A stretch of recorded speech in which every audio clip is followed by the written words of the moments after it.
sejahtera untuk kita semua. Seperti yang bersama kita lihat, kali ini saya berada di Jembatan Siti Nurbaya, salah satu jembatan yang ikonik yang didirikan pada tahun 1995. Dan 7 tahun berselang, jembatan ini resmi diresmikan dan berdiri sebagai salah satu pusat kota dan ikonik dari Kota Padang yang menghubungkan kota utama dengan daerah Gunung Padang atau kisaran Gunung Padang. Jembatan yang digambarkan sebagai jembatan cinta serta menjadi kisah dari kasih yang tak sampai, tentunya menjadi salah satu wisata yang patut dikunjungi ketika semua pengunjung datang ke Kota Padang. Bagaimana bisa menarik dan catatan sejarah mengenai Jembatan Siti Nurbaya? Mari sama-sama kita simak dalam catatan singkat menyusuri lebih lanjut Jembatan Siti Nurbaya bersama saya Ilhan Eldiansyah. Kisah kasih tak sampai, perjodohan dan cinta sejati merupakan bumbu romansa dari perjalanan Siti Nurbaya. Kisah Siti Nurbaya merupakan suatu novel fiksi sejarah yang katanya based on true story atau berdasarkan kisah nyata. Telah diangkat pada tahun 1922 oleh seorang seniman, seorang pujangga bernama Marah Rusli, dan ia merupakan seorang penyair yang telah memberikan banyak sumbangsi untuk mempromosikan bagaimana perkembangan dari kebudayaan kita di Minangkabau. Masyarakat setempat meyakini dan dari mulut ke mulut kisah Siti Nurbaya itu benar adanya. Dan 5 makam yang ditemukan di Gunung Padang dipercayai salah satunya ialah makam Siti Nurbaya yang dibunuh oleh Datuk Maranggi. Bagaimana yang telah kita ketahui bersama, Sang Samsu atau pasangan atau pacar dari seorang Siti Nurbaya merupakan seorang lelaki yang terpaksa menempuh pendidikan. Namun pada kenyataannya ia dipaksa untuk berpisah karena seorang Siti Nurbaya harus merelakan dirinya dijodohkan dengan Datuk Maranggi karena keluarganya terlilit hutang. Bagaimanakah perjalanan Siti Nurbaya dalam kisah dan sejarahnya serta mempengaruhi bagaimana perkembangan peradaban manusia pada masa kini? Tentunya hal tersebut selalu menjadi ikonik sehingga kita pernah dengar, jangan sampai kisah kita menjadi Siti Nurbaya.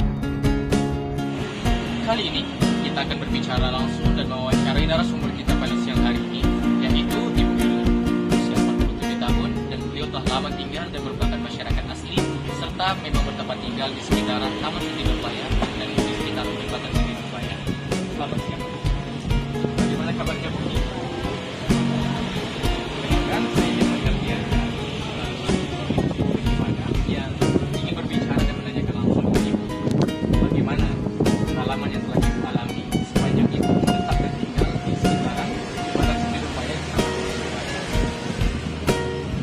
Berapa lama Ibu tinggal?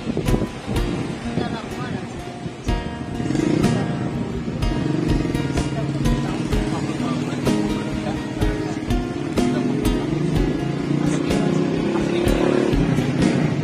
Dan berada di sini dan mendirikan di sana. Ada direktur atau dia yang memberikan penjelasan kepada para pengunjung. Menurut Ibu perlu nggak di kan ada monumen? Iya perlu. Bayangkan ada pilihannya kalau ada orang menangkap juga bisa ya atau didirikan pos satu orang jadi itu adalah tanggung jawab yang sekarang ada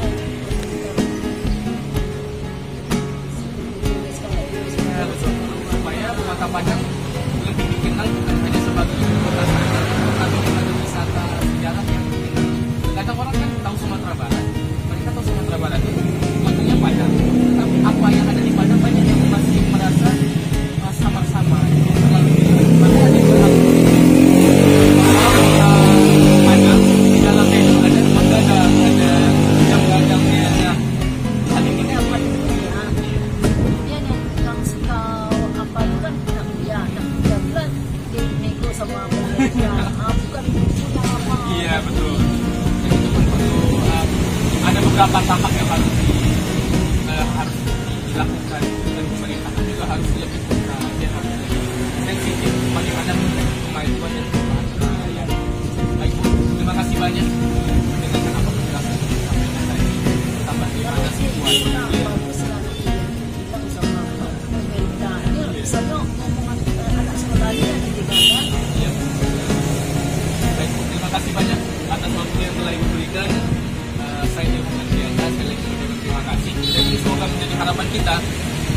para generasi muda agar mereka yang datang bukan hanya tahu nama Siti Nurbaya saja, jembatan Siti Nurbaya, tetapi mereka juga paham apa sejarahnya dan bagaimana kisah fenomenal dan sejarah yang telah tergambar dan telah menjadi warisan dalam sejarah tentang kasih cinta tak sampai, dan bagaimana kisah tersebut menjadi otentik dan menjadi makna yang begitu luar biasa.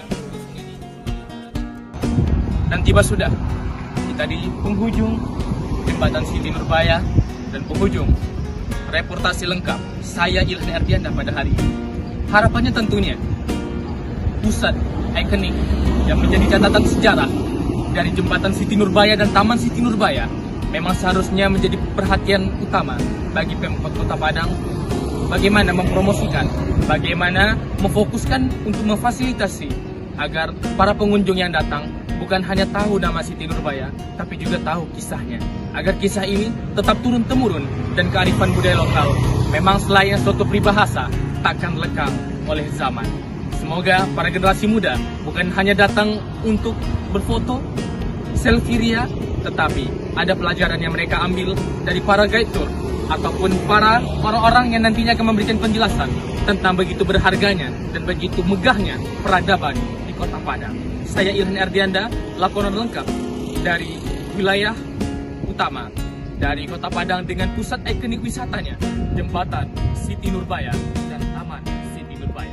Sampai jumpa. Assalamualaikum.